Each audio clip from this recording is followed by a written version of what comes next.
কিছুদিন আগে আমার সন্তান হত্যা হয়েছে, তারও কিছুদিন পূর্বে আমার উপরে হত্যাযজ্ঞ চালানো হয়েছে এবং এই ফাঁকে আমার উপরে হত্যাযজ্ঞ চালাবার পরে আমাকে এলাকা ত্যাগ করার পরে আমি ঢাকায় থাকা অবস্থায় আমার সন্তান হত্যা হয়ে যায়, আমার বাড়িঘর লুট হয়ে যায়। তো আমার সংসার জীবন ভালোই চলছিল, কিন্তু ভালো চলার মধ্যে এই আওয়ামী লীগ গভর্নমেন্টের কিছু দুষ্কৃত লোক, যেমন আমার ওয়াইফের চাচাতো ভাই রাঙ্গারিপুন জমাদ্দার, এবং এই রাঙ্গারিপুন জমাদ্দার ছিল আওয়ামী লীগের 2 টার্মের চেয়ারম্যান। তো এই চেয়ারম্যান আসলে তার লালসা মিটাবার জন্য এক পর্যায়ে আমার স্ত্রীকে আমার কাছ থেকে জোরপূর্বক তালাক দেওয়ায় আজ থেকে 7 বছর আগে তার বাসায় নিয়ে আমাকে মারধর করে, আমার এই সন্তানদের সামনে মারধর করে আমার স্ত্রীকে তালাক দেওয়ায়। তালাক দেওয়ার পরে কিছুদিন আমি সংসার হারা হয়ে বনে বাজারে ঘুরে বেড়াই। 1 বছর পরে করোনার লকডাউনের সময় আমি বাড়িতে যাই, তখন আমার এই সন্তানরা আমার কাছে আসে। যখন আমার কাছে আসে তখন এই আব্দুল্লাহ আল কাপির বয়স হলো 4.5 বছর, আর মেয়ের বয়স হলো 11 বছর। তখন এরা আমার কাছে থাকতে ইচ্ছুক হইলে একদিন পরেই ছেলে মেয়ে নেওয়ার জন্য আমাকে ডাইক্কে থানায় নেওয়া হয়। মামলা ছাড়াই থানায় নিয়ে আমাকে বিভিন্ন রকম অপদস্থ অপমান করে আমার মেয়েটা আমার কাছ থেকে থানার মাধ্যমে ওসির নির্দেশে এবং চেয়ারম্যানের নির্দেশে আমার কাছ থেকে কাইরে রাইখে দেওয়া হয়। আর এই ছেলেটা আমার ঘাড়ে গলা ধরে আমার ঘাড়ে বসে থাকে বিধায় এরা আমার কাছ থেকে ছেলেটাকে ছিনিয়ে নিতে পারে না। তা না নিতে পারায় আমি এই ছেলেটাকে নিয়ে বাড়িতে যাই। একদিন পরে এরা আমার উপরে হত্যাযজ্ঞ চালায়। সন্ধ্যার পরে ডক্টর রুস্তম আলী ফরাজীর বাসার সামনে পৌরসভার মধ্যে আমি সন্ধ্যার পরে বাজারে আসতেছি, হোটেলে খাবার খাবো লকডাউনের মধ্যে। তখন এই বাজারে আসতে যাইয়া পথে আমার উপরে অ্যাটাক করে। এই অ্যাটাকে আমার একটা পাও ভেঙে দেয় এবং আমার শরীরে আঘাত করে। আঘাত করে আমাকে অজ্ঞান অবস্থায় হত্যার চেষ্টা করে। হাতুড়ি দিয়ে পিটায়, লোহার রড দিয়ে পিটায়, সমস্ত শরীরে দাগ আছে, প্রত্যেক গিরায় গিরায় দাগ আছে। তো এগুলো করার পরে আমার এই সন্তানটা আমার পাশে বসে, তখন ওর 4.5 বছর বয়স, ও আকুতি মিনতি করতেছে আর এই যারা আমাকে মারতেছে তাদেরকে বলতেছে, দেখো তোমরা আমার বাবাকে মারতেছো, তোমাদেরকে পুলিশে ধরবে। কিন্তু সেই পুলিশ, সেই প্রশাসন আমার এই হত্যাযজ্ঞের কোনো বিচার করে নাই এবং কোনো মামলা মোকদ্দমা চালাইতেও দেয় নাই, কোনো বিচার কার্যও করে নাই।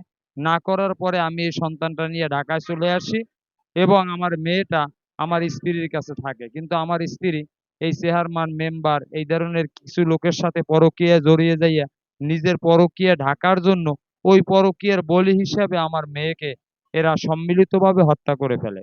হত্যা করে এরা লাশ গুম করার চেষ্টা করে, করতে না পেরে বরিশাল মেডিকেল কলেজ হাসপাতালের মর্গে ফেলে রেখে এরা পালিয়ে যায়। 36 ঘন্টা পরে আমার কাছে মিডিয়ার মাধ্যমে খবর আসে এরকমের একটা কিশোরী মেয়ের লাশ পাওয়া গেছে, এর ঠিকানা মঠবাড়িয়া। তখন আমি খবর পাওয়ার পরে যাইয়া আমি মেডিকেলের ফ্রিজের বিল পরিশোধ করে মেয়ের লাশ ফ্রিজ থেকে বের করে এরপরে আমি শনাক্ত করি যে হ্যাঁ আমার মেয়ে। তখন আমি এই রক্তাক্ত অবস্থায় আমার মেয়েকে পাই। এই যে ফ্রিজ থেকে বের করার পরে প্রথম ছবিটা, এই আপনারা একটু ক্যামেরাটা একটু কাছে নিয়ে আসেন, দেখেন এই রক্তাক্ত অবস্থায় পাই এবং দাঁত ভাঙা, ঘাড় ভাঙা এই অবস্থায় আমি আমার মেয়েকে পাই। এবং সুরতহাল রিপোর্টটা আমি দেখেছিলাম, সুরতহালে দর্শনের আলামতও আছে, এটা পর্যন্ত আমি জেনেছিলাম। কিন্তু এরপর পোস্টমর্টম করাবার পরে এই পোস্টমর্টম রিপোর্টটা ষড়যন্ত্র করে ওসি চেয়ারম্যান মিললে কিছু টাকার বিনিময়ে ওসি সাহেব এই পোস্টমর্টম রিপোর্টটা আমাকে পাইতে দেয় নাই এবং আমাকে মামলাও করতে দেয় নাই। একটা মিথ্যা মামলা সাজাইয়ে আমাকে হয়রানি করে মঠবাড়িয়া ত্যাগ করায়।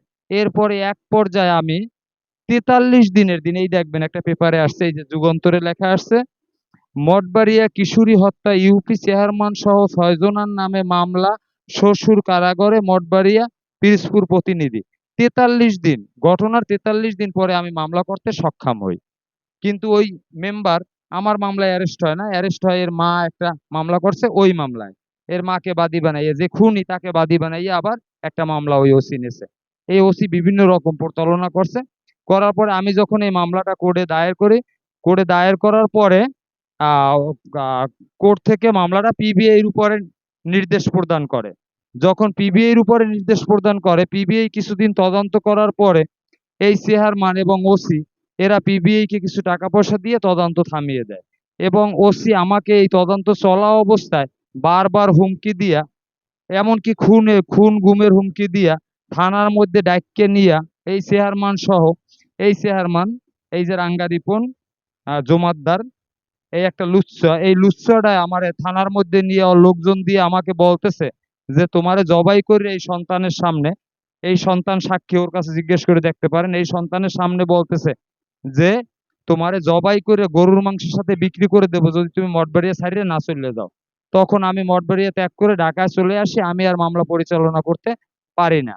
আচ্ছা, এই মঠবাড়িয়া ছেড়ে ঢাকায় চলে আসি, আমি আজও পর্যন্ত বাড়ি ঘরে যেতে পারি না। আমার এই সন্তানটা মানুষ করার জন্য আমার অনেক কষ্ট হয়, ওকে আমি লেখাপড়া করাই রাস্তায় থেকে, ফুটপথে আমি ঝালমুড়ি বিক্রি করি, খাবার বিক্রি করি, এবং পাশে বসে রাস্তায় বসে ল্যাম্প পোস্টের আলোতে ওকে লেখাপড়া করিয়ে অন থেকে এখন পর্যন্ত ক্লাস 4-এ পড়াইতেছি মিরপুর শহীদ বুদ্ধিজীবী মডেল কলেজ অ্যান্ড স্কুলে। ওই স্কুলে আমার এই সন্তানটা লেখাপড়া করতেছে, কিন্তু ওইখানের খরচ প্লাস আমাদের থাকা খাওয়া আমি ভরণ পোষণ চালাইতে পারতেছি না ফুডে ব্যবসা করে।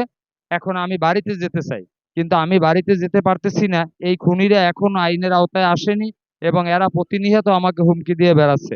এদেরকে একটু আইনের আওতায় এনে যদি আমাকে বাড়ি যাওয়ার সুনিশ্চিত করা হতো। আমার বাড়িঘর লুট করা হয়েছে, আমার ঘরে এখন বাতি দেওয়ার মতো কিছু নেই, তারপরেও আমি চাই যে এই বর্তমান সরকারের মাননীয় প্রধান উপদেষ্টা ডক্টর মোহাম্মদ ইউনূস সাহেবের কাছে যে আপনি আমাকে একটু পুনর্নির্বাসন করে আমার ঘরটা একটু মেরামত করে আমাকে পুনরায় আমার সন্তানটা নিয়ে বাড়ি যাওয়ার জন্য আইন শৃঙ্খলা বাহিনীর কাছে একটু, আইন শৃঙ্খলা বাহিনীকে একটু তৎপর হওয়ার জন্য, যাতে আমি আমার বাড়িতে বসবাস করতে পারি, আমার সন্তানটা নিয়ে যেতে পারি।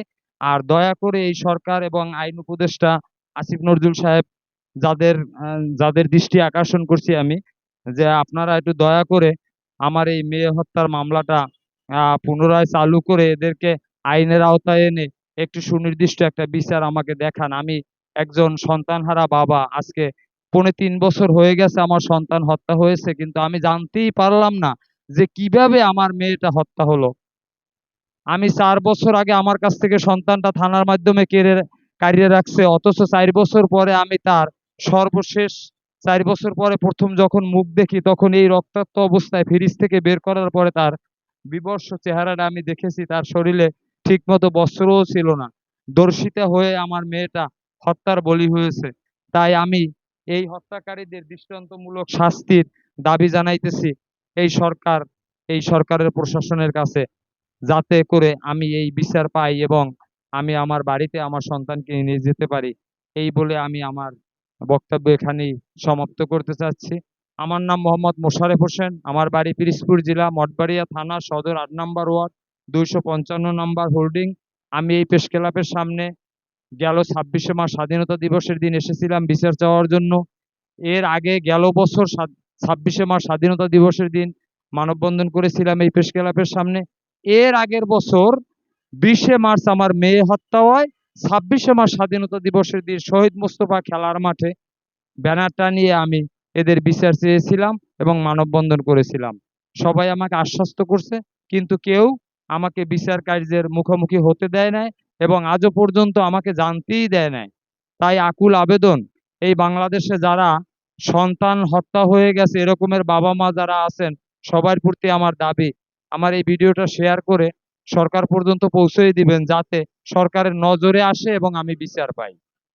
এই বলে আমি আমার কথা শেষ করতে চাই। তবে এখানে দুই একটা কথা আমার ছেলের মুখ থেকে আপনারা একটু শোনেন। এই নাবালক বাচ্চাটা তার বোন হত্যার বিচার চেয়ে বারবার এই প্রেস ক্লাবের সামনে এসে বিচার চাইতেছে, এবং সে কি বলে, বলো বাবা, তুমি কি চাও? আমি আমার বোন হত্যার বিচার চাই এবং ফাঁসি চাই। যারা তোমার বোনকে হত্যা করছে তাদের ফাঁসি চাও জি, আমি ফাঁসি চাই। এবং পুনরায় তুমি আবার তোমার বাসভবনে ফেরত যেতে চাও। জি, আমি বাসভবনে ফেরত যেতে চাই। আমাদের বাড়িঘর যারা লুট করছে তাদেরও, তারা জানি আমাদের বাড়িঘর আবার পূর্ণস্থানে এনে দেয়। আমরা এগুলি সব চাই। এটাই আমার আশা। আমি বাড়ি থেকে লেখাপড়া করব। আমার এই যে বাবার সাথে দোকানদারি করি এবং প্লাস লেখাপড়া করতে আমার অনেক কষ্ট হয়। তার জন্য আমি বাড়ি থেকে লেখাপড়া করব এবং আমি গ্রামের স্কুলে ভর্তি হব।